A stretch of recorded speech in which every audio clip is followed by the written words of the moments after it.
Welcome back. हम गुफ्तगू कर रहे हैं तैमूर सलीम झगड़ा साहब। अच्छा झगड़ा साहब, ये बताएं कि जैसे आपने खुद जिक्र किया कि ये इंजमाम तो 2018 में हो गया था, ये जो कमिटमेंट्स थी फाटा के हवाले से वो भी पहले हो गई थी। जितना अरसा आपकी हुकूमत रही, क्या आप लोग कोई इस मामले के ऊपर प्रोग्रेस कर सके थे? जी देखिए, ये बात बिल्कुल ठीक है कि उस वक्त ही एनएफसी हो जानी चाहिए थी। 2018 में एक कोशिश हुई, फिर असद उमर जो है वो फाइनेंस मिनिस्टर के ओहदे से हट गए, फिर कोविड आ गया, फिर हफीज शेख ने कोशिश की, फिर उनको सेनेट का इलेक्शन हरवाया गया। और किसने हरवाया सर? ये फोकस करें ना टॉपिक पे आप ही। अच्छा। और फिर जो है उसके बाद तो जो कशमकश थी वो शुरू हो गई। तो ये जो पॉलिटिकल इनइक्विलिब्रियम की जो कीमत है वो हम बहुत ज्यादा पे करते हैं। होना उस वक्त चाहिए था, लेकिन उसके बाद भी 4 साल हो गए, और उसके बाद जो 4 साल में जो फाटा में मिलिटेंसी का आंसर दोबारा आया है, उसकी वजह से तो ये इमीडिएटली करना चाहिए था एट एनी टाइम। और मेरे ख्याल में कल सीएम साहब की डिमांड ये होगी कि एनएफसी खत्म होते होते तो महीने लग जाएंगे। जिस फुर्ती से आप 26वीं 27वीं तरमीम जो है वो मिनटों में पास कर देते हैं, तो इस एनएफसी के फॉर्मूला में फाटा का एरिया, फाटा का पॉपुलेशन तो जल्दी से डालें।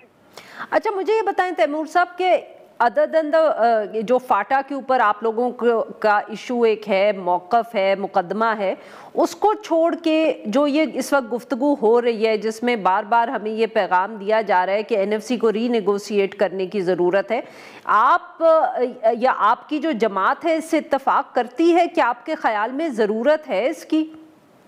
देखिए, इसमें सबसे पहली बात तो ये है कि एक हुकूमत की लेजिटिमेसी नहीं हो, वो जो है वो सबसे कंट्रोवर्शियल फैसले ले रहा है, वो कैसे ले रहा है? ठीक है जी, तो ये तो वो उन सारों चीजों की लिस्ट में ऐड हो जाएगी जो कि बाद में बहुत बड़ा मसला बनेगा, जैसे 26वीं तरमीम, 27वीं तरमीम, अभी तो पता नहीं 33 सूबों बनाने की भी बात हो रही है।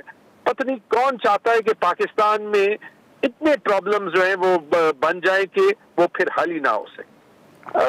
जहां तक एक्चुअली बात है, इसमें आई एम श्योर के पार्टी में भी दो राय हैं, लेकिन having served in a province Arfa, देखिए अगर आप सूबों से पैसे वापस ले लें तो मुझे ये बताएं कि आपको जो एजुकेशन पे सब पाकिस्तान कहता है कि 2% जीडीपी के बजाय 4% जीडीपी लगाना है, 2000 अरब रुपए बन गए 4 सूबों में।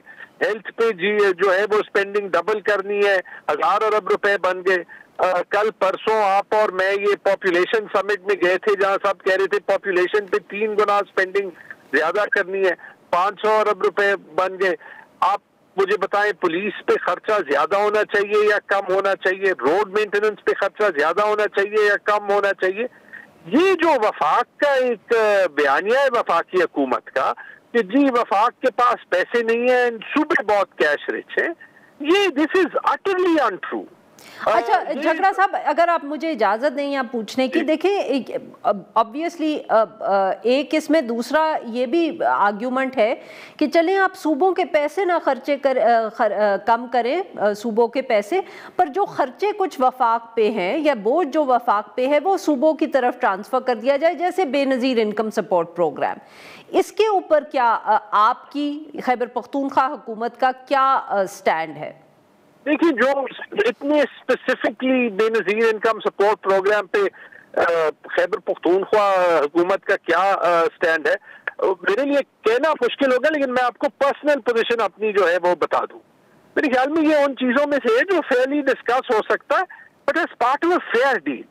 अब उस फेयर डील में जब आप सूबों के हकूक की भी बात करते हैं तो उसमें याद रखिए कि छोटे सूबे जो है वो सबसे पहले आते हैं, और जो सूबा जितना गरीब हो या जो एरिया जितना गरीब हो वो सबसे पहले आता है। मैं कुछ टाइम पहले ये देख रहा था कि कुछ वफाकी वज़रा को बड़ा शौक था कि जी पॉपुलेशन का जो फैक्टर है उसको अहमियत कम देनी चाहिए, कम देनी चाहिए, कम देनी चाहिए। जब तक पंजाब की पॉपुलेशन जो है वो एज ए परसेंटेज टर्म कम नहीं हो रही थी, तब तक तो एहसन इकबाल साहब जैसे लोग ये कभी नहीं कह रहे थे ठीक है अभी भी कर दें, लेकिन जो आप मिसालें दे रहे हैं इंडिया की एनएफसी में जो सबसे बड़ा फैक्टर है वो है टैक्स गैप। यानी जिस सूबे में टैक्स जितना कम कलेक्ट होता है और उसमें गुर्बत जितनी ज्यादा है, एनएफसी उनको उतने ज्यादा पैसे देता है। यही जो है फिस्कल रिडिस्ट्रीब्यूशन का आंसर इंडोनेशिया में है, ब्राजील में है, साउथ अफ्रीका में है। आप दुनिया में कोई मुल्क देखें, फिस्कल इक्वलाइजेशन यानी इंसाफ करना उन एरियाज के साथ जो कि सबसे गरीब है, एनएफसी का सबसे पहला जो है वो क्राइटेरिया होता है पूरी दुनिया में। अच्छा sir, very quickly what are you expecting tomorrow from the meeting? Very quickly. मेरे ख्याल में वफाक एक प्रेजेंटेशन करेगी, रोना धोना करेगी कि हमारे पास कोई पैसा नहीं है। ये वही प्रेजेंटेशन होगी जो मैंने 4-5 साल पहले देखी थी, बल्कि 7 साल पहले। आरिफा, आपको पता है जिस स्पीड से हमारी ब्यूरोक्रेसी काम करती है ना, मुझे तो मुश्किल लगता है कि स्लाइड्स भी चेंज हुए हों। भाई स्लाइड्स निकाले होंगे, सिर्फ उनमें जो है वो 2-3 फिगर्स ही चेंज करने हैं, क्योंकि 18 और 25 के बजट में कोई फर्क है। क्योंकि अगर इससे ज्यादा औकात होती वफाक की, तो जो वफाकी हुकूमत की, तो इन 4 सालों में कुछ ना कुछ पाकिस्तान के प्रॉब्लम्स का कर देती ना, सिवाय आप पे और मेरे पे 50-50% टैक्स लगाने के अलावा। बहुत बहुत शुक्रिया तैमूर सलीम झगड़ा साहब, आपने हमारे लिए वक्त निकाला। नाजरीन, यहाँ पे लेंगे एक छोटे कुछ, हम ब्रेक से वापस आएंगे तो हम एक अफसोसनाक वाक़े का जिक्र करेंगे कराची में, जिसमें 3 साला बच्चे की जान गई।